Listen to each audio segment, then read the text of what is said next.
Mic mute करें। कमर गर्दन सीधी करके बैठेंगे। परमपिता परमेश्वर को याद करते हुए श्री गुरु के चरणों को ध्यान करेंगे। माता पिता के चरणों को स्पर्श करते हुए 3 बार ओम का उच्चारण करेंगे।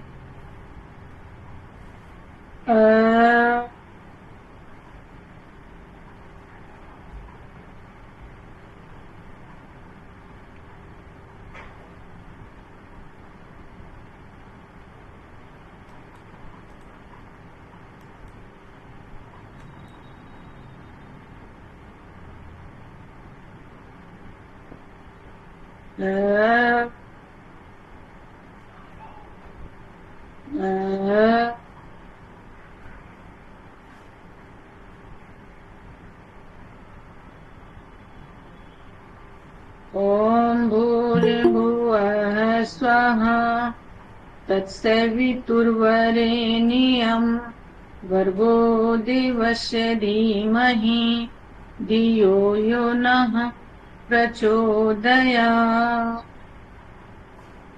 आज एक प्रेयर और ऐड करते हैं।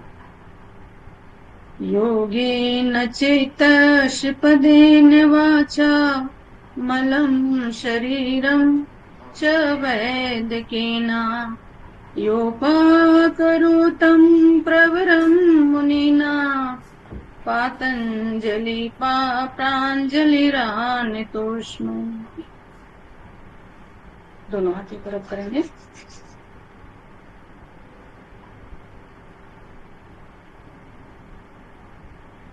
ये ऑडियो और वीडियो क्लियर है? एक बार सभी लोग बोल दीजिए या हैंड रेज कर दीजिए। हाँ मैडम। तो आप लोगों ने देखा अभी लास्ट क्लास में, ठीक है, लास्ट क्लास में सभी ने देखा कि ध्यान के या योग करने से या हमारे आसन प्राणायाम सारी चीजें करने से हमें किस तरीके का लाभ होता है। ठीक है, और एक बात तो आप लोग आज से सुन लीजिए या मैं स्टार्टिंग से ही बोलते आ रही हूँ कि लाभ तभी आप समझ पाएंगे जब आप इसको खुद को करेंगे। ठीक है, खुद पर इस सारी चीजों का प्रैक्टिस करेंगे तभी इसका लाभ आपको मिल पाएगा। अदरवाइज आप इसकी बेनिफिट नहीं ले सकते हैं। ठीक है, या उसका दिन टाइम समय रखते हैं, आज नहीं करेंगे कल करेंगे, कल नहीं करेंगे परसों कर लेंगे, ऐसे ऐसे अगर करते हैं, एक एक दिन बढ़ाते हैं तो आप अपना लॉस करेंगे। तो इसलिए इन सारी चीजों को आप लोग पढ़ते भी चलिए और डेली इसकी प्रैक्टिस कीजिए। ठीक है, और जब प्रैक्टिस करते हैं तो अलग से भी कुछ अपने तरफ से इसमें ऐड कर लीजिए। जैसे मान लीजिए अभी हम थ्योरी का क्लास ले रहे हैं तो इसको होने के बाद जब भी टाइम समय मिलता है एक बार आप 1-2 पेज अपना पीडीएफ को देख लीजिए, पढ़ लीजिए। सारे सब्जेक्ट के लिए ये चीजें जरूरी है। ठीक है, लेकिन अब सारे सब्जेक्ट तो ये है कि चलो उनको नहीं भी थोड़ा करेंगे चल जाएगा, लेकिन योग कर रहे हैं, मेन योग के लिए आप डिप्लोमा के लिए सारी चीजें कर रहे हैं, वो भी योग का डिप्लोमा, तो इसके लिए एक एक चीजों का जानना जरूरी है। और जब तक आप जानेंगे नहीं तब तक आप किसी दूसरे को पढ़ा नहीं सकते, सिखा नहीं सकते, बता नहीं सकते हैं। तो देखा कि धीरे मतलब ध्यान हमारे लिए कितना इम्पोर्टेंस है। अब आज का हम लोग टॉपिक देखेंगे इसी में। भारत की प्राचीन विद्या योग अब धीरे धीरे पुनः विश्व भर में विस्तरित प्रभावी होने लगा है। भारत को योग का प्रमुख केंद्र, योग का विश्व गुरु बनाने की ओर अग्रसर है।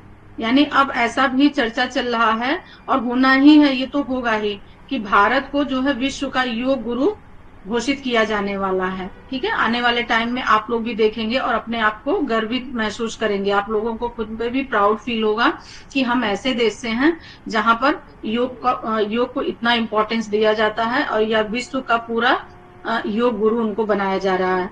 तो वही क्षमता रखता है ना, जो मतलब गुरु किसको बनाया जाता है, जो उस लायक का क्षमता रखता है, उतनी उपलब्धियां उनके पास में होती हैं। तो हमारे भारतवर्ष में इतनी उपलब्धियां हैं योग को लेकर के या अन्य क्षेत्र को लेकर के, जिसे ये इसको भारतवर्ष को योग का गुरु जो है सिद्ध घोषित किया जाने लगा है, यानी किया जाएगा आने वाले टाइम में। तो हम सबको इसके लिए प्राउड भी होना चाहिए। इसलिए इसका विस्तार सबके हित में है। योग वास्तव में किसी धर्म संप्रदाय की चीज नहीं है, बल्कि शुद्ध रूप से एक विश्व विज्ञान की तरह मानव विज्ञान है। ये किसी धर्म या किसी रिलीजन से रिलेटेड नहीं है। ठीक है, योग तो सभी के लिए इम्पोर्टेंस है, क्योंकि योग करने से हमने कहा ना कि हमारा बॉडी, माइंड एंड सोल, ये तीनों एक फॉर्म में काम करता है, इक्वल फॉर्म में काम करता है। ठीक है, यानी हमारा ध्यान जो है डिस्ट्रैक्ट नहीं होता है, माइंड हमारा डिस्टर्ब नहीं होता, बॉडी हमारी हमें परेशान नहीं करती है। तो ये जब योग करते हैं तो ये सभी लोग कर सकते हैं। ऐसा कुछ भी नहीं जरूरी है कि नहीं इसको केवल किसी रिलीजन से रिलेटेड रखा गया। जिस तरह विज्ञान को जानने के लिए आपने देखा होगा हर क्षेत्र में सभी रिलीजन्स के लोग होते हैं। कितने सारे हमारे हिंदुस्तान के अंदर धर्म, जाति या अलग अलग मतलब संप्रदाय के लोग हैं। तो सारे लोगों के लिए सब कुछ जरूरी है। ठीक है, इसलिए हमारा ये जो है योग कोई स्पेसिफिक ऐसा नहीं है कि हिंदू के लिए है या किसी और रिलीजन के लिए, सभी के लिए स्पेसिफिक है। जिस तरीके से विज्ञान, हमारा विज्ञान का कहने मतलब वैज्ञानिक तरीकों को जानने के लिए देखिए नासा तक कैसे कैसे मतलब सारे लोग पहुंच रहे हैं। तो उसमें अगर हम जाति धर्म को देखेंगे तो वहां तक हम नहीं पहुंच पाएंगे, वो चीजें जो हमें चाहिए वो अचीवमेंट नहीं कर पाएंगे। अभी आप साइंस के क्षेत्र में देख लीजिए, तो ऐसा नहीं है कि वहां पर केवल हिंदू ही डॉक्टर होंगे, है ऐसा नहीं कि दूसरे रिलीजन के वहां डॉक्टर नहीं होंगे। तो ये सब चीजों से परे, हमें जिस चीज में, जिस फील्ड में जाना है, इन सब चीजों से परे होकर के, साइड होकर के उसमें हमें अपना पूरा योगदान देना है और देना चाहिए। तो इसलिए जो बताया गया कि योग किसी जाति धर्म के लिए ऐसा कुछ भी नहीं है, कोई भी कर सकता है। खासकर पतंजलि योग पूरी तरह से वैज्ञानिक प्रक्रिया पर आधारित है। जब आप लोग पतंजलि योग सूत्र पढ़ेंगे तो देखेंगे पूर्ण रूप से वैज्ञानिक है वो, जिसको हम पूरे अपने जीवन में अपनाते हैं और वही अपना करके हम अपने जीवन को बदल सकते हैं, अपने आप को बदल सकते हैं, हर स्थिति परिस्थिति से हम निकल सकते हैं। तो योग एक ऐसी कला है जो कहते हैं कि बहुत सारे जैसे कि हम पहले परेशानियों में उलझे हुए होते हैं। ठीक है, हमें रास्ता नहीं दिखता, हमें कुछ समझ में नहीं आता, या हम दिन रात यही सोचा करते ये कैसे होगा, वो कैसे होगा। तो कहते ना कि ये सारी चीजें एक जो है पार्ट्स ऑफ लाइफ। ठीक है, तो जितनी प्रॉब्लम, समस्या आती है किसी एक के जीवन में नहीं है, सभी के जीवन में कुछ ना कुछ, सभी के लाइफ में प्रॉब्लम चलती है। तो कहते हैं ये पार्ट्स ऑफ लाइफ है। लेकिन अगर उससे हम बाहर निकल आते हैं, योग, ध्यान, प्राणायाम, इन सारी चीजों को अपना करके अगर हम बाहर निकल आते हैं तो उसको हम बोलते हैं आर्ट्स ऑफ लाइफ। ठीक है, यानी जो जीवन हमारा चल रहा वो पार्ट्स ऑफ लाइफ है, और उसको अगर हम अच्छा बनाने के लिए, हाँ, हम योग के माध्यम से उससे बाहर निकल आते हैं तो ये हमारा आर्ट्स ऑफ लाइफ है। ऐसी सोच के साथ में हमें अपनी चीजों को करना चाहिए। वो योग हो गया, कोई भी चीजें हो गई, उसको हमें ऐसे ही करना चाहिए कि ये एक पार्ट्स है और इससे निकल करके हमें अलग अपने आप को दिखाना है। तो वो हमारा आर्ट्स हो गया, वो हमारी कला हो गई। इस तरीके से जो है पूरी तरीके से पतंजलि योग सूत्र वैज्ञानिक है। और यही हो गया, जैसे जीवन हमारा दुखों परेशानियों से घिरा हुआ है, ये एक चीजें हो गई वैज्ञानिक, और जब उससे हम निकल आते हैं वो हमारी कला हो गई। तो विज्ञान भी है और कला भी है, जो हजारों आधारित है, जो हजारों साल से विज्ञान की तरह प्रमाणित होने के कारण इसे आज भी प्रमाणित करके देखा जा सकता है। इसलिए यह सब के लिए बहुउपयोगी है। तो आ गया समझ में, इस सभी के लिए उपयोगी है। योग के 8 चरण, यम, नियम, आसन, प्राणायाम, प्रत्याहार, धारणा, ध्यान, समाधि, जिसमें से यम, नियम, आसन, प्राणायाम मानव को शारीरिक रूप से स्वस्थ सबल बनाता है। यम, नियम, आसन और प्राणायाम ये हमें शारीरिक रूप से सबल बनाता है, यानी स्ट्रांग बनाता है। ठीक है, जिससे अब सभी परिचित होने लगे, अब सभी लोग परिचित होने लगे। देखिए हर घर में अब एक योगी आपको मिल ही जाएगा, चाहे वो बच्चे के रूप में, चाहे वो बड़े के रूप में, और हर लोग इसकी मान्यता दे रहे हैं। आप कुछ भी करने जाते हैं, अगर देखेंगे जगह जगह पे जिम खुल जाते हैं, जगह जगह पे योग का केंद्र खुलने लगा है। इसीलिए ताकि आप अपनी चीजों को खुद स्वयं में भी थोड़ी सी भी जानकारी अगर अच्छे से आपको है तो आप अपनी चीजों को योग, ध्यान, प्राणायाम के माध्यम से ठीक कर सकते हैं। और यही हमें पूरी सबल बनाता है, जिससे अब सभी परिचित होने लगे हैं। और इसके साथ साथ प्रत्याहार, धारणा, ध्यान का उपयोग मानव विद्यार्थियों को मानसिक रूप से स्वस्थ सबल बनाने की, जो धारणा, ध्यान, समाधि है, ये हमें मानसिक रूप से स्ट्रांग बनाते हैं। यानी आसन, प्राणायाम, यम, नियम, आसन, प्राणायाम ये हमें शारीरिक रूप से स्ट्रांग बनाता है, और प्रत्याहार, धारणा, ध्यान ये हमें स्पिरिचुअल की तरफ लेकर के जाता, मानसिक रूप से हमें जो है वो स्ट्रांग बनाता है। और ये स्टूडेंट के लिए बहुत जरूरी है, और हम सब एक स्टूडेंट हैं, ठीक है। ऐसा कोई नहीं समझेगा कि नहीं हम यहाँ बहुत बड़े गुरु हैं, हम बहुत बड़े शिष्य हैं, ऐसा कुछ भी नहीं, हम सब इक्वल हैं। और ऐसी भावना के साथ में अगर हम करते हैं चीजों को, तो आप भी इस चीज को अपना करके अपने मानसिक अवस्था को अच्छा बना सकते हैं। जैसा कि हमने बोला कि आपको ध्यान की करना चाहिए, ध्यान करना चाहिए, त्राटक करना चाहिए, जो छोटी छोटी चीजें हैं इसको आप अपने जीवन में अपना करके अपने आप को बहुत आगे तक ले जा सकते हैं। बच्चों को खास कर से प्राणायाम सिखाना चाहिए, बताना चाहिए कि प्राणायाम कैसे होता है, ध्यान कैसे होता है, चाहे वो 5 मिनट से ही क्यों ना स्टार्ट हो। घर में अगर छोटे बच्चे हैं, अगर बात मानते हैं और नहीं भी मानते तो भी उसकी जो पॉजिटिव चीजें हैं वो उनको किसी न किसी फॉर्म में बता करके, ठीक है बेटा ये करने से ऐसा होता है, ये करने से ऐसा होता है। जब थोड़े टाइम वो करते हैं बच्चे, उनको खुद ही अच्छा लगने लगता है और फिर वो आपको कहने की जरूरत नहीं पड़ेगी। तो ये बच्चों को हमें एक अच्छे डायरेक्शन में लेकर के जाता है।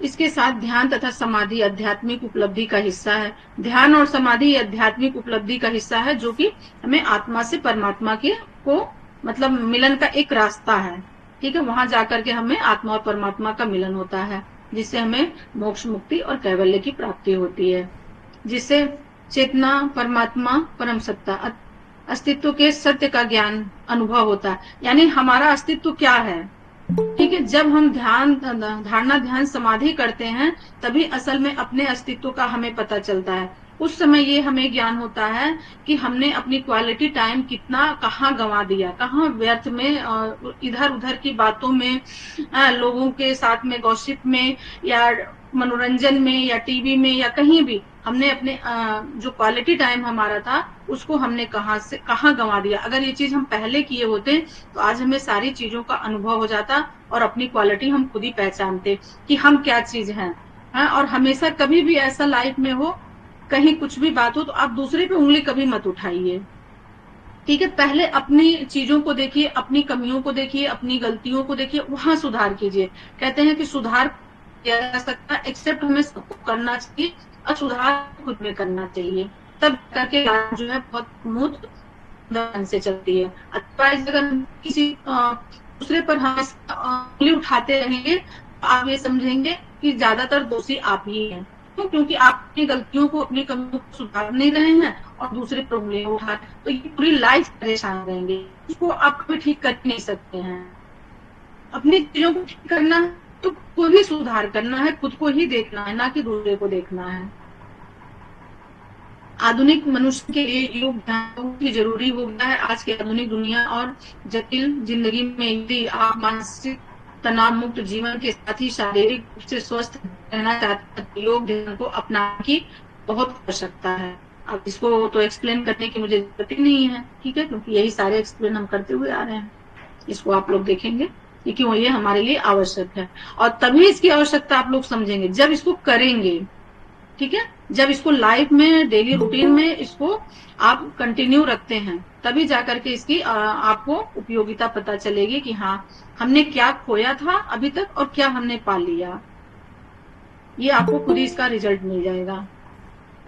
आधुनिक युग में प्राय हर आदमी जिंदगी की व्यस्तताओं, जटिलताओं, पर्यावरण प्रदूषण, शोरगुल तथा विभिन्न आधुनिक मशीनों से निकलने वाले सूक्ष्म तरंगों के प्रभाव से शारीरिक, मानसिक तनाव तथा थकान अनुभव करता है। योग ध्यान से इसे दुष्प्रभाव से बचाया जा सकता है। निरंतर योग ध्यान करते रहने से शरीर, मस्तिष्क में नई सकारात्मक ऊर्जा का संचार होता है, जो जीवन के विभिन्न क्षेत्रों में सफलता में सहयोगी है।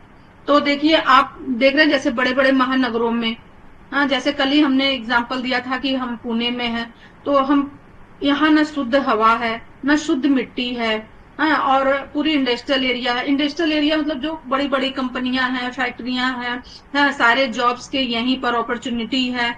तो इस तरीके से देख रहे हैं कि यहाँ पर लोगों की लाइफ कितनी व्यस्त है। सुबह उठना जल्दी से, फिर भागना, शाम को 5 बजे आना, कहाँ उनके पास अपने लिए टाइम है, जबकि जिम भी है और योग का भी व्यवस्था है, सारी चीजें हैं, ठीक है। हर फ्लाइट में सारी चीजों की जो है अरेंज है, लेकिन लोगों के पास टाइम ही नहीं है कि उस चीज को कैसे अपना करके अपनी चीजों को सही कर पाए।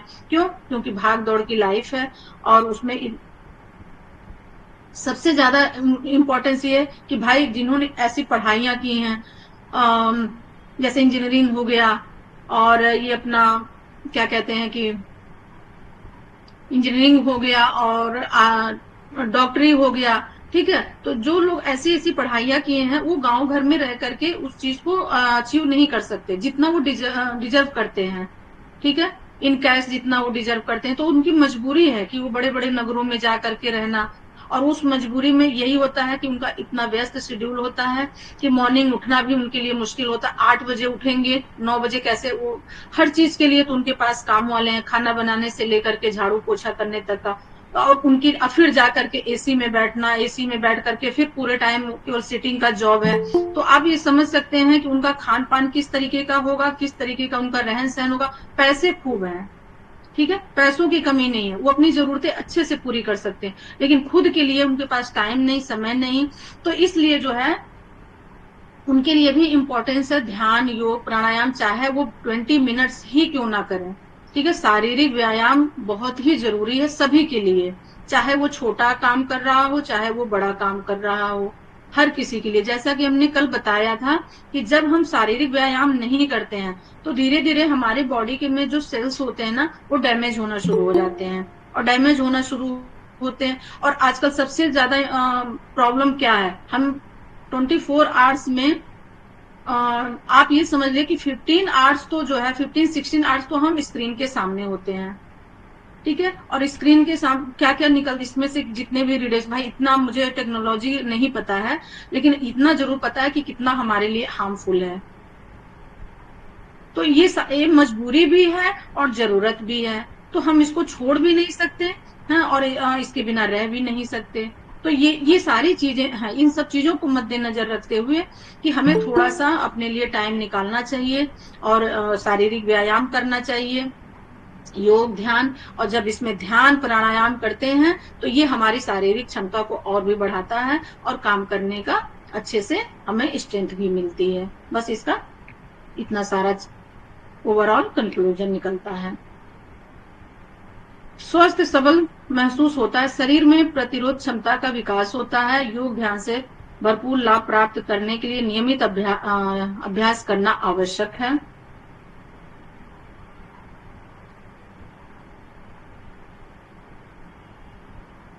आवश्यक है। योग में ध्यान का स्थान बहुत ऊंचा है, योग में ध्यान का स्थान बहुत ऊंचा है, ठीक है।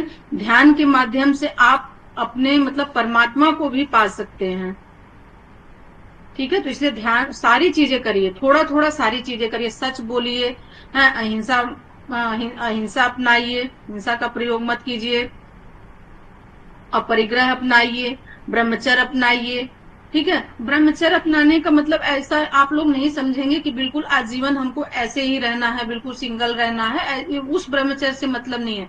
ब्रह्मचर्य से वो मतलब है कि जो गृहस्थ में, सपोज दैट मैं हूँ गृहस्थ जीवन में हूँ, तो गृहस्थ जीवन में जो भी व्यक्ति है, चाहे आप लोग में से मेल फीमेल जो भी है, तो बस अपने पार्टनर के प्रति हमें पूर्ण रूप से बिल्कुल वैसा रहना चाहिए कि हाँ सिर्फ मतलब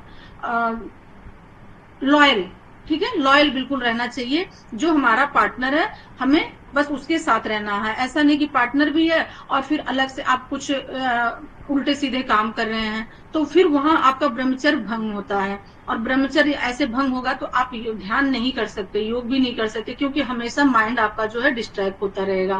तो इन जो मैरिड लाइफ में है, जो गृहस्थ में है, उनके लिए ब्रह्मचर्य यही है कि अपने पार्टनर के प्रति आप लोग जो है सभी लोग लॉयल रहे। और रहे स्टूडेंट की बात, तो स्टूडेंट भी 24 ईयर्स तक, 25 ईयर्स तक उनको भी ब्रह्मचर्य का पालन करना चाहिए, जब तक मतलब वो अपनी पूरी तरीके से टीचिंग पार्ट जो है कंप्लीट नहीं कर लेते हैं। तो ये सारी चीजें देखिए करना चाहिए। योग का पूरा जितना अष्टांग योग है, जैसे हम लोग मतलब सबसे निम्न कोटि के साधक हैं, तो अष्टांग योग को हम लोगों को अपनाना चाहिए और इसका पालन करना चाहिए। इससे हम अपने जीवन को सुंदर ढंग से जी सकते हैं और सफल भी बना सकते हैं।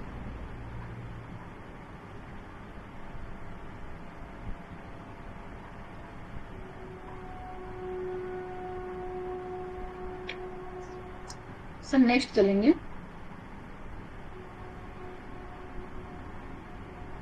सर यहाँ से आप पतंजलि योग सूत्र, ये सारे ओवरऑल इसमें हो गए। अब देखेंगे पतंजलि जी का, ठीक है। इसीलिए आज हमने पतंजलि जी का जो योगेन चेतस्य पदेन वाचा प्रेयर है वो हमने करवाया था। क्यों? क्योंकि आज हमें पतंजलि जी का योग सूत्र पढ़ना था और उनके बारे में हमें जानना है।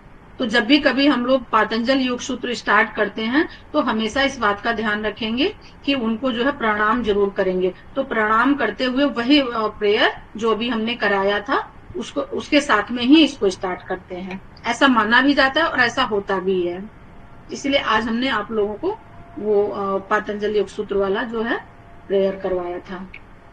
महर्षि पतंजलि प्रणीत योग दर्शन भारतीय 6 दर्शनों में से एक प्रमुख दर्शन है। योग के संपूर्ण वैज्ञानिक एवं आध्यात्मिक पक्ष को सूत्रकार ने 4 पादों में समाहित किया है।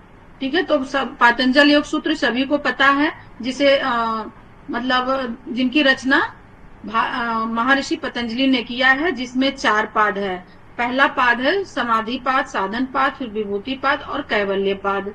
ठीक है, तो ये हमारे 6 दर्शनों में से सबसे मतलब उसमें से एक दर्शन ये भी है। ठीक है, दर्शन हमारे 6 हैं, उसमें से एक दर्शन ये भी है, भारतीय दर्शन। ठीक है, योग दर्शन को पूरे विश्व में पतंजलि योग सूत्र के नाम से भी जाना जाता है, पूरे विश्व में। ठीक है, देखिए केवल इंडिया में ही नहीं, पतंजलि योग सूत्र को पूरे विश्व में पतंजलि योग सूत्र के नाम से भी जाना जाता है। और पूरे विश्व में योग के विषय में यह एकमात्र प्रमाणित ग्रंथ है। पूरे विश्व में यह योग प्रमाणित एक ग्रंथ ऐसा है जिसने बाहर खोजा और नहीं पाया, जिसने बाहर खोजा और नहीं पाया। उसके लिए योग के पास देने के लिए सब कुछ है, यहाँ तक कि परमात्मा भी शरीर मन बुद्धि की पवित्रता से होती हुई यह यात्रा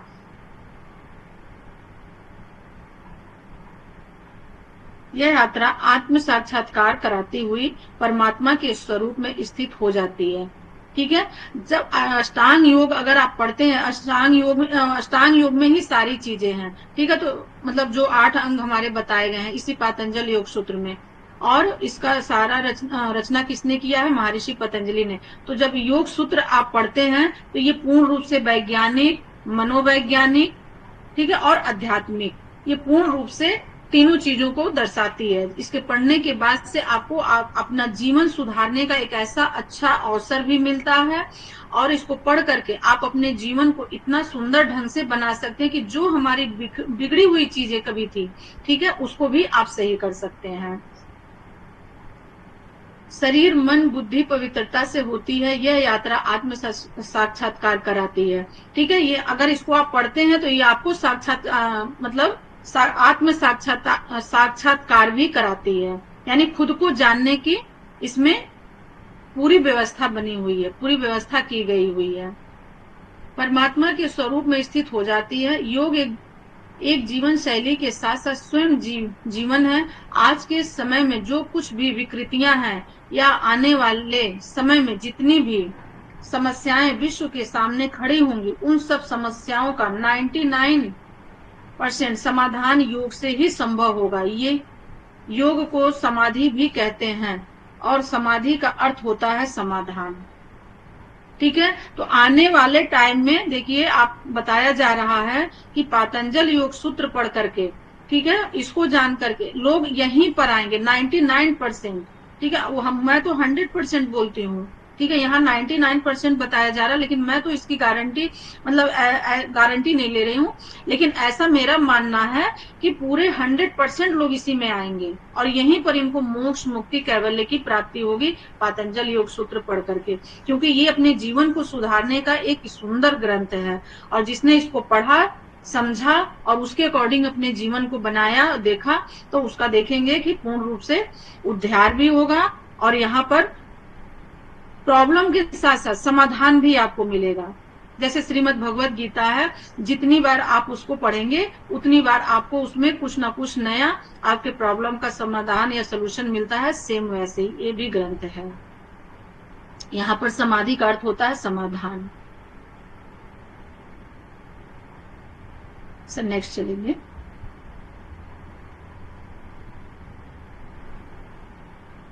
व्यवहारिक ज्ञान से संपन्न पतंजलि का योग सूत्र उन लोगों के लिए मार्गदर्शन पुस्तक का कार्य करता है जो शाश्वत सत्य की खोज में जुटे हुए हैं।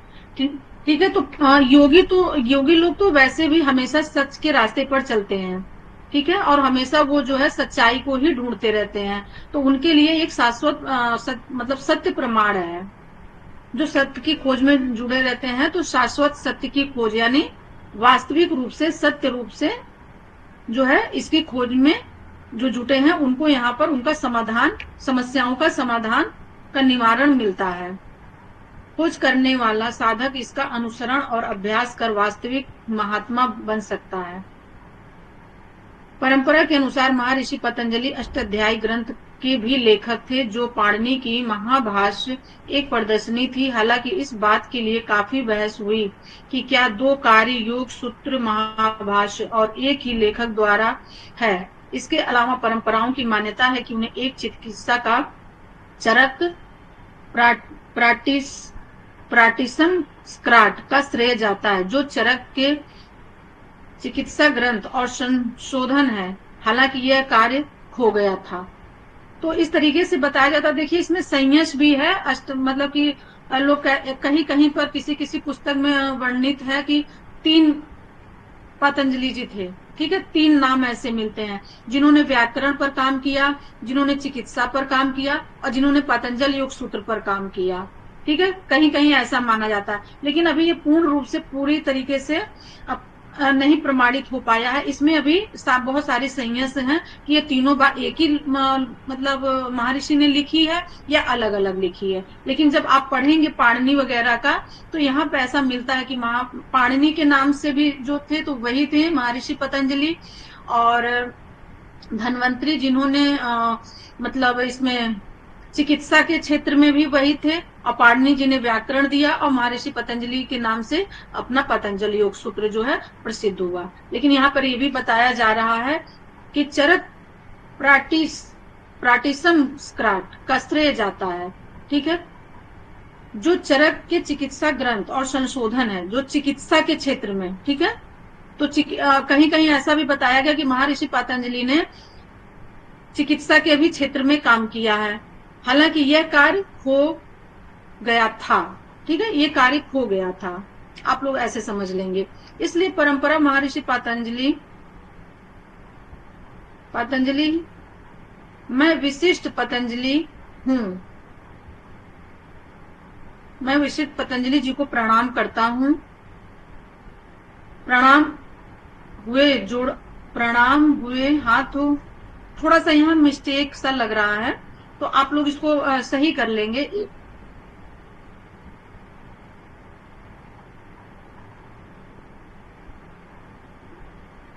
एक मिनट में बता रही हूँ।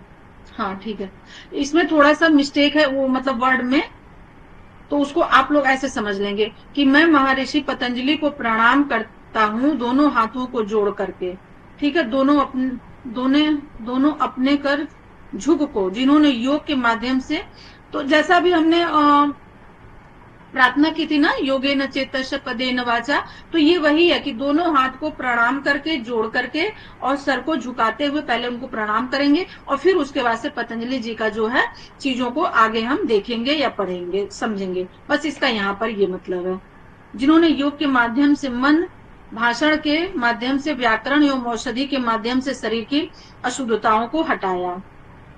तो व्याकरण के माध्यम से जो है उन्होंने क्या काम किया, अपनी लैंग्वेज को, अपनी भाषण को वो शुद्ध किया, और व्याकरण के माध्यम से औषधि के माध्यम से उन्होंने शरीर को शुद्ध किया,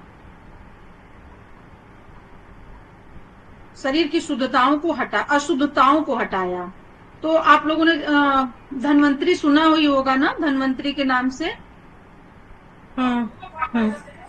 ठीक है, तो ये वही है कि हमारे जो बीमारियां परेशानियां शारीरिक रूप से आती हैं, तो उनकी जो अशुद्धताएं हैं उन्होंने औषधियों के माध्यम से कैसे उनको ठीक किया, तो ये भी महर्षि पतंजलि जी ने बताया है। राजा भोज ने भी महर्षि पतंजलि की सराहना की है। और फिर इनका देखिए आ गया, योगेन चित्तस्य पदेन वाचा मलम शरीरम च वैद्यकेन योपा करो तुम प्रमरम मुनिना पातंजलि प्रांजलि रानतोष में। इसका मतलब यही है कि शरीर का भी उन्होंने शुद्ध किया है और वैद्य का भी काम किया और पातंजल योग सूत्र का भी निर्माण किया, जो पूर्ण रूप से वैज्ञानिक, व्यवहारिक और मनोवैज्ञानिक है। नेक्स्ट चलेंगे।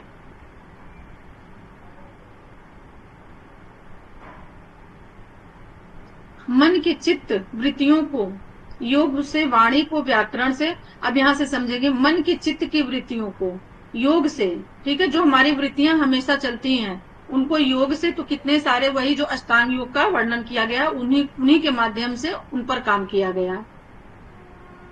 वाणी को व्याकरण से और शरीर की अशुद्धियों को आयुर्वेद द्वारा शुद्ध करने वाले मुनियों में सर्वश्रेष्ठ महर्षि पतंजलि हैं, को मैं दोनों हाथ जोड़कर नमन करता हूँ।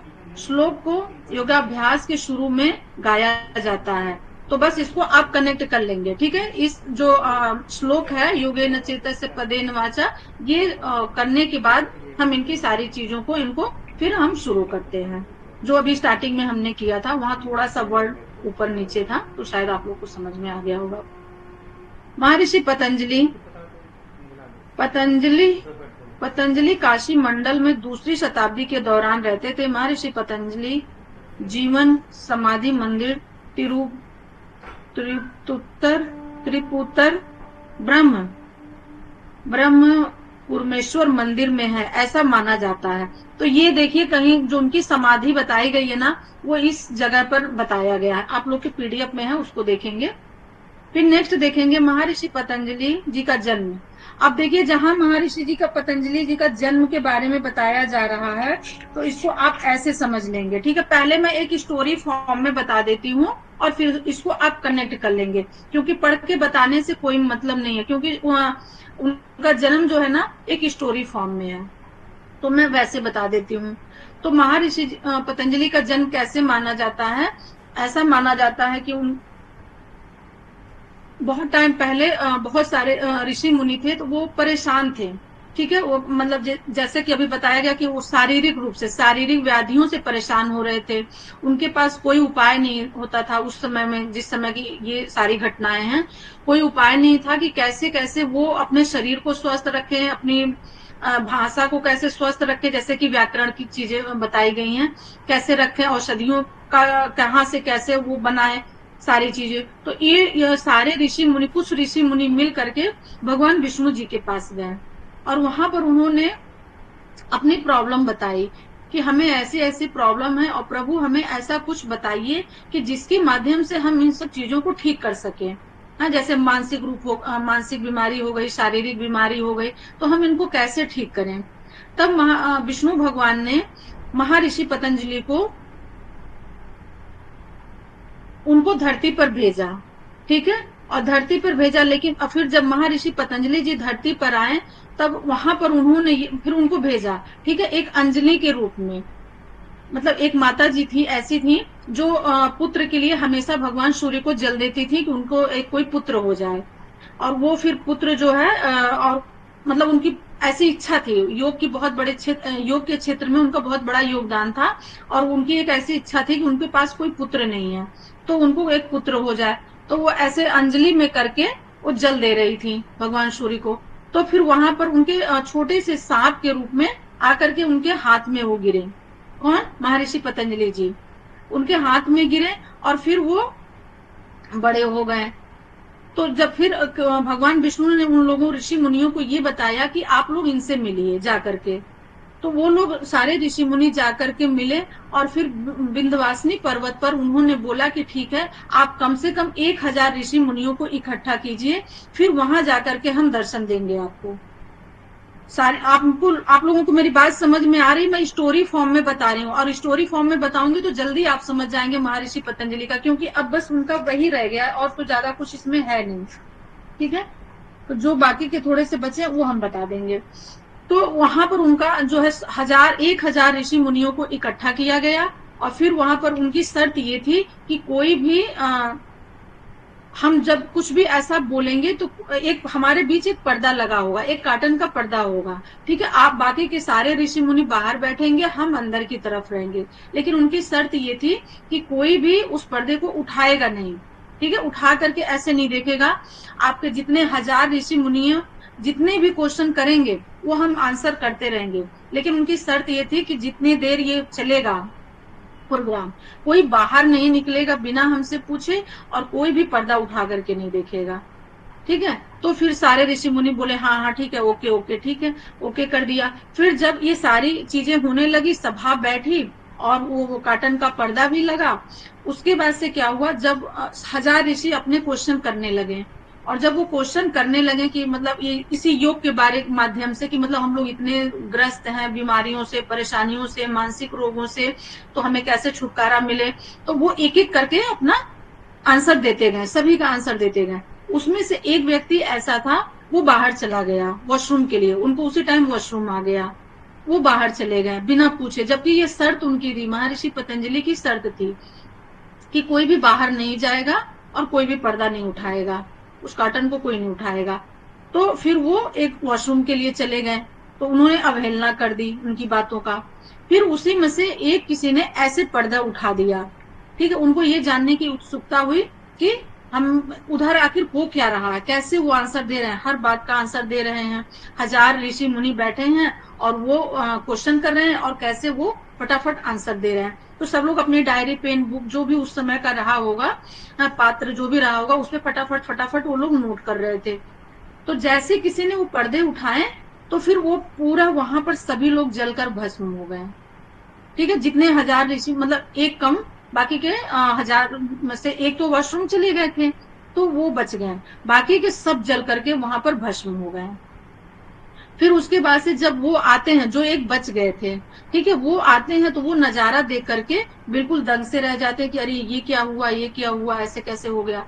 तब वहां पर महर्षि पतंजलि बोले कि हमारी जो शर्त थी दोनों की अवहेलना हुई, दो मेरी शर्त थी दोनों की अवहेलना हुई। एक तो छोड़ करके आप चले गए वॉशरूम, और इन लोगों में से किसी ने पर्दे को हटा दिया, इसलिए इनका ये हाल हुआ। लेकिन अवहेलना, गलती तो आपने भी की है, तो इसकी सजा आपको भी मिलेगी। तो जो एक बच गए थे, फिर उनको उन्होंने राक्षस होने का श्राप दे दिया कि जाइए आप राक्षस हो जाइए। और वहीं के जो पेड़ थे ना, जहां पर पर्वत के पास में हो रहा था, तो वहां पर एक पेड़ था, फिर उनको उल्टा वहां पर उनको लटकने का श्राप दे दिया कि यहाँ उल्टा आप लटकते रहिए, और तब तक आप ऐसे लटकते रहेंगे जब तक जितने क्वेश्चन योग से रिलेटेड आपको सही आंसर देने वाला विद्यार्थी नहीं मिल जाता, तब तक आप जो है ऐसे ही लटके रहेंगे। और उतना वो माफी वोफी सब कुछ मांगे, लेकिन उनको माफ नहीं किया गया। फिर वो चले गए, पतंजलि जी फिर चले गए, और वो वहीं 100 साल तक लटके रह गए, जो उनको श्राप मिला था राक्षस के रूप में। तो हर व्यक्ति को जाने, जो भी व्यक्ति जाता था उनसे वो राक्षस जो थे वो क्वेश्चन करते थे, और जब वो क्वेश्चन का आंसर नहीं दे पाते थे तो वो राक्षस उनको खा जाता था। ठीक है, जो पेड़ पर लटके हुए थे उनको श्राप मिली थी। ऐसा देखते देखते 100 साल हो गया। फिर महर्षि पतंजलि ने सोचा कि अब देख रहे कि कोई, क्योंकि किसी के पास कोई आंसर था ही नहीं, अभी वो आंसर कहीं सार्वजनिक हो ही नहीं पाया था कि कोई उसको पढ़ा हो, उसका आंसर दे पाए। क्योंकि सारा तो जो क्वेश्चन उन्होंने किया था वो जल करके सारे वहीं पर भस्म हो गए थे, तो कुछ बचा ही नहीं था। फिर एक बार वही फिर मतलब महर्षि पतंजलि एक विद्यार्थी के रूप में वो आए। जब 100 साल बीत गया, तब 100 साल तक वो ऐसे भाई साहब लटकते रहे वहां पर। ठीक है, तो वो फिर आए स्टूडेंट बन करके, तो फिर उनसे उन्होंने क्वेश्चन किया, जो वही क्वेश्चन जो सबसे वो राक्षस करते थे, और वो आंसर ना देने पर उनको खा जाते थे। फिर महर्षि पतंजलि से किया, क्योंकि महर्षि पतंजलि ने देखा कि अब इनका उद्धार होना मुश्किल है, और कोई भी व्यक्ति ऐसा नहीं है जो ये आंसर दे सके। 100 साल तक उन्होंने भी वेट किया। फिर उन्होंने आए महर्षि पतंजलि, और फिर उन्होंने क्वेश्चन किया, वही क्वेश्चन सारे योग से रिलेटेड। तो महर्षि पतंजलि सारे फटाफट आंसर देते चले गए, क्योंकि उनको तो सारी चीजें पता थी, वही थे गुरु ही, फिर शिष्य बन के आए। पहले वो गुरु के रूप में थे, फिर बाद में स्टूडेंट बन करके आए, शिष्य के रूप में आए। तो वो जो राक्षस थे ना, वो फटाफट अपना ये ब्लड काट करके, अपने बॉडी को काट करके ब्लड से, और पत्तों पर, जो पीपल के पेड़ के पत्ते पे थे, पीपल के पेड़ पे थे ना, उन पत्तों पर वो फटाफट लिखने लगे, जो आंसर ये देते गए, महर्षि पतंजलि देते गए। फिर उनको मुक्ति मिल गई। जब सारे आंसर उनको मिल गए, उनको यही श्राप था कि जो भी आपके क्वेश्चन का आंसर दे देगा तभी आपको मुक्ति मिलेगी। तो फिर महर्षि पतंजलि जी ही ने उनको फिर आंसर दिया, स्टूडेंट के रूप में आए, और उसके बाद से उनको मुक्ति मिल गई। उनको फिर उसके बाद से उनको मुक्त कर दिया। फिर वो जितने भी आंसर उन्होंने लिखा था पीपल के पत्तों पर, उसको महर्षि पतंजलि ने एक कपड़े में फोल्ड किया, और फोल्ड करने के बाद से फिर वो नहाने चले गए। क्योंकि अब देखिए आंसर उन्हीं को मिलेगा ना, स्टूडेंट बन करके आए, विद्यार्थी बन के आए, तो उन्होंने क्वेश्चन किया और इन्होंने फिर लिखना भी शुरू किया। राक्षस क्वेश्चन कर रहा था और महर्षि पतंजलि स्टूडेंट बन करके सब लिखना शुरू कर दिए। तो फिर वो एक पोटली उसकी बनाए पत्तियों की, और वो फिर नहाने चले गए। जब वो नहाने चले गए तो वहां पर एक बकरी सी आई और वो सारे खा गई पत्तियां। ठीक है, वो सारे पत्तियों को खा गई। कुछ कुछ पत्ती फिर वो जब देखे महर्षि पतंजलि, तो वो भाग करके जल्दी से आए और कुछ कुछ छीन लिया। 2 4 10 या जो भी है वो बच गया होगा। और वही महर्षि पतंजलि का जो पत्तियां बची थी, ठीक है, वही आज हम योग के रूप में अपना रहे हैं। उसी से मतलब जो आज तक इतने सारे अष्टाध्यायी का, या आयुर्वेद में, या जो योग में अपना पतंजलि योग सूत्र में जो भी हम पढ़ रहे हैं, ये वही बची हुई चीजें हैं जो हम तब से लेकर के अभी तक अपना रहे हैं। तो बीच में तो ये सारी चीजें खो गई थी। ठीक है, बीच में योग का सब कुछ खो गया था, इधर उधर अस्त व्यस्त हो गया था। ये तो तब एक क्रमबद्ध बना जब महर्षि पतंजलि जी आए, तब ये जाकर के क्रमबद्ध हुआ, और फिर ये सुचारू रूप से चलने लगा। जैसे कि आप लोगों ने देखा था, विश्वान को मिला था योग, मतलब ये उसमें भगवान के पास था, फिर विश्वान को मिला, फिर उनके पुत्र मनु को, फिर उनके पुत्र इक्ष्वाकु को, और फिर ऋषि मुनियों को। तो फिर ये खो ही गया था। फिर महर्षि पतंजलि ने इसको सूत्रबद्ध किया, और फिर योग फिर से ये एक रूप से आने लगा, और फिर इसको हम अपनाने लगे। ये तो हो गई महर्षि पतंजलि की ओवरऑल कहानी, ठीक है, स्टोरी, जिसको आप लोगों ने जान लिया। इसको ज्यादा हमको अब बताने की जरूरत नहीं है। इसमें हम बताएंगे सिर्फ आप लोगों को कि इनके जो है आज 7 बजे तक लेंगे क्लास। तो इसमें 4 पाद हैं सर, यहां से निकालेंगे 4 पाद हैं। समाधि पाद, क्योंकि इनका जन्म का सब चीजें पता हो गई हैं।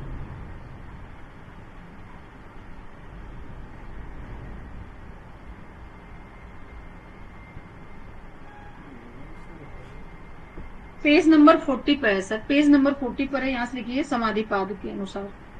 बस थोड़ा सा फटाफट इन लोगों को करा दें। ये हो गया सर, इनको पौराणिक कथा में एक स्टोरी फॉर्म में सब समझा दिया। हाँ, थोड़ा सा और नीचे करेंगे सर, और नीचे लाएंगे सर। ये तो कैवल्य पाद से है ना, समाधि पाद से 2 3 लाइन और नीचे लाएंगे, थोड़ा सा और नीचे लाएंगे सर।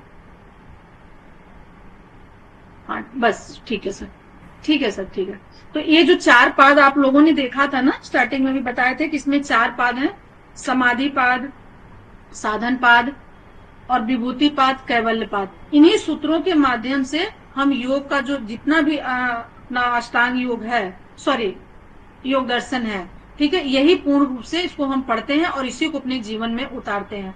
तो आप ऐसे देखेंगे समाधिपाद, इसके अनुसार मन की वृत्तियों का निरोध ही योग है। इसमें यानी 51 सूत्र हैं, 51 सूत्र हैं इसमें। इसमें पूरा आपको मन की वृत्तियों का रोकने का उपाय बताया गया है, जो हमारे मन में हमेशा चलती रहती हैं वृत्तियां, ठीक है। और इसमें कई तरीके के, मतलब जब आप पढ़ेंगे पूरा तो इसमें आपको समझ में आएगा। तो मन की वृत्ति कैसे निरोध हो सकता है, इसका पूरा इसमें जानकारी दी गई है 51 सूत्र में। फिर नेक्स्ट है साधन पाद क्या है, और उसका क्रिया योग सूत्र है 55, इसमें 55 है। अंगों का वर्णन, इसमें अष्टांग अंगों का वर्णन, ठीक है, अंगों का वर्णन इस पाद में शामिल है। तब स्वाध्याय ईश्वर प्राणिधान, यानी तब स्वाध्याय और क्रिया योग इसी को कहते हैं। तब स्वाध्याय और ईश्वर प्राणिधान का वर्णन है। ये 55 सूत्रों में वर्णित है। जब 55 सूत्र आप पढ़ेंगे तब ये आपको पूरा इसका ओवरऑल आंसर मिल जाएगा, समझ में आ जाएगा। नेक्स्ट है विभूति पाद। इस अध्याय में संयम का वर्णन है, जिसमें ध्यान इसमें संयम का वर्णन है, ठीक है। सूत्र तो संयम हमें कैसे आता है, प्रत्याहार, धारणा, ध्यान से हमें संयम आता है। इसमें भी 55 सूत्र का वर्णन किया गया है। धारणा और समाधि, यह योग के 8 अंगों में से अंतिम 3 अंग शामिल हैं। यानी जो हमारी समाधि होती है तो 3 इसमें शामिल है, धारणा, ध्यान और समाधि। ये जो 3 अंग हैं ये हमारे स्पिरिचुअल का है, पार्ट है।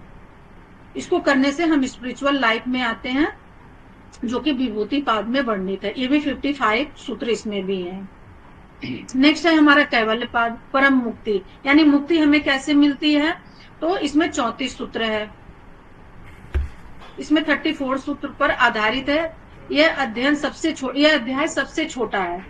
जो लास्ट का कैवल्य पाद है, इसमें हमें मोक्ष, मुक्ति और कैवल्य के बारे में बताया गया कि हमें कैसे प्राप्त होती है। और ये पाद जो है सबसे छोटा पाद है। तो देखिए, ये तो सिर्फ आप लोगों को एक मोटा मोटा हेडिंग में बताया गया है। इसकी डिटेल पढ़ने के लिए आप लोग को पातंजल योग सूत्र बुक जरूर लेनी चाहिए, ग्रंथ जरूर लेनी चाहिए, ज्यादा नहीं। उसमें 195 टोटल सूत्र है, और उस 195 सूत्र को अगर आप पढ़ते हैं तो आप अपने जीवन को बदल सकते हैं। उसमें देखेंगे आपको पूर्ण रूप से जो वैज्ञानिक, आध्यात्मिक और व्यवहारिक, इन सारी चीजों का वर्णन उसमें मिलता है। और इसी के साथ में आज हम जो है हमारा ये टॉपिक खत्म होता है, और यहीं पर हम स्टॉप करते हैं। अब किसी का कोई क्वेश्चन हो तो बताएं, इसमें से जो कुछ भी नहीं किसी को आता है। मैडम, समाधि पाद में सूत्र नंबर 51 है, इसमें क्या लिखा है? वो तो लिखा गया नहीं है इस पीडीएफ में है। 51 है, समाधि में 51 है, फिर साधन में 55, विभूति में 55 और कैवल्य में 34। तो टोटल जब आप करें, हाँ जी मैम, 51 सूत्र में क्या लिखा है? तो लिखा है तो लिखा है कि यहाँ पर 51, इसमें तो और कुछ लिखा नहीं इस लाइन में। हमने बोला ना कि आपको उसकी एक बुक लेनी पड़ेगी, पातंजल योग सूत्र की बुक लेनी पड़ेगी। जब उसको आप लेंगे, यहाँ तो बस एक हेडिंग के फॉर्म में बताया गया ना कि योग दर्शन है। योग दर्शन में आपको 4 पादों में उनका वर्णन किया गया है। उस प्रथम पाद में 51, द्वितीय में 55, फिर तृतीय में 55, फोर्थ में 34। ये बस एक मोटा मोटा सा यहाँ पर हेडिंग बताई गई है। लेकिन इसका डीप में इसकी स्टडी जब आपके पास बुक होगी तब आप कर पाएंगे मैम, ठीक है। और कहीं सर्च भी कर लेंगे गूगल पे तो वहां भी मिल जाएगा, ऐसा नहीं है, मिल जाएगा। जैसे आप डालेंगे ना कि योग दर्शन के सूत्र, तो वहां पर भी मिल जाएंगे। लेकिन बुक रहेगा तो बुक से आपको पढ़ने में आसानी रहेगी, कभी भी पढ़ सकते हैं। और सबको ये याद भी होना चाहिए। धीरे मतलब 195 सूत्र याद करना इतना आसान नहीं है, लेकिन इतना इम्पॉसिबल भी नहीं है। 2 सूत्र भी अगर डेली आप करते हैं तो थोड़े टाइम में देखेंगे कि 6 मंथ के अंदर अंदर आपका पूरा कंप्लीट हो जाएगा। और तभी ये चीजें आपको पूरी समझ में आएगी पातंजल योग सूत्र है क्या।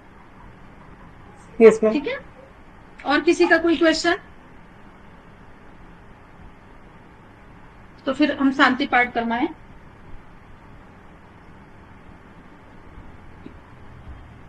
किसी का कोई क्वेरी नहीं है? सभी लोग योग के विद्यार्थी हैं, तो एक पातंजल योग सूत्र और भगवत गीता, इसको तो आप लोग जरूर रखें, ठीक है। ये 2 बुक आपको हमेशा काम आएगी, हमेशा, लाइफ टाइम, जब तक आप योग करते रहेंगे, योग के क्षेत्र में रहेंगे, ये 2 बुक तो आपको हमेशा काम आने वाली है। पातंजल योग सूत्र और या योग दर्शन, ठीक है, योग दर्शन और श्रीमद् भगवत गीता। तो किसी का कोई क्वेरी नहीं है तो फिर हम प्रेयर करवाते हैं, शांति पाठ। हेलो, चलेंगे? सर बताएं। मैम नमस्कार। हेलो, नमस्कार। तो ये जो महर्षि पतंजलि का जो योग सूत्र है और भगवत गीता जो है, इनमें से कौन सा पहले हुआ था, पतंजलि का योग सूत्र या भगवत गीता? देखिए, योग तो हमारा पौराणिक है ही है, जब से सृष्टि का निर्माण हुआ है। हमने स्टार्टिंग में पढ़ाया था ना, जब से सृष्टि का निर्माण हुआ, योग तो तब से है ना। अब भगवान के पास में सबसे पहले आया था, फिर उन्होंने सूर्य भगवान को दिया, फिर सूर्य भगवान ने अपने पुत्र मनु को दिया, मनु ने इक्ष्वाकु को दिया, ऐसे फिर इक्ष्वाकु ने ऋषि मुनियों को दिया, है ना। तो योग तो बहुत पहले से, सृष्टि के आरंभ से ही योग है। और फिर ये गुम हो गया था। फिर ऋषि मैम मुनियों के योग का बाद आरंभ से कब हुआ था? एक, अभी किसी का आंसर पहले मैं दे लूं, फिर उसके बाद दूसरा क्वेश्चन कीजिए। तो ऋषि मुनियों के बाद से ये गुम हो गया था। ये तो स्टार्टिंग से हम पढ़ाते आ रहे हैं, इसीलिए तो हम बोले कि आप लोग पीडीएफ पढ़िए, तब आप लोगों को समझ में आएगा। 1 घंटे में कुछ भी नहीं समझ में आएगा, और दूसरे क्लास का टाइम हो गया है, तो मुझे ठीक डांट भी पड़ सकती है। ठीक है, ठीक फिर भी ठीक मैं है। 1-2 मिनट ले लेती हूँ, सॉरी सर, क्योंकि इन लोगों का क्वेश्चन है, तो मैं इनको थोड़ा सा बस छोटे से मैं है डिस्क्राइब कर देती हूँ। तो योग स्टार्टिंग से है, यानी जब से सृष्टि का निर्माण हुआ है, बीच में ये खो गया था। फिर इसको महर्षि पतंजलि ने, फिर धीरे धीरे जैसे जैसे लोगों का टाइम पीरियड आता गया, जैसे गौतम बुद्ध का, महात्मा और महावीर स्वामी का, इस तरीके से बीच में फिर सब लोग धीरे धीरे उसको अपनाने लगे, ले करके थोड़ा थोड़ा आए, लेकिन लास्ट में फिर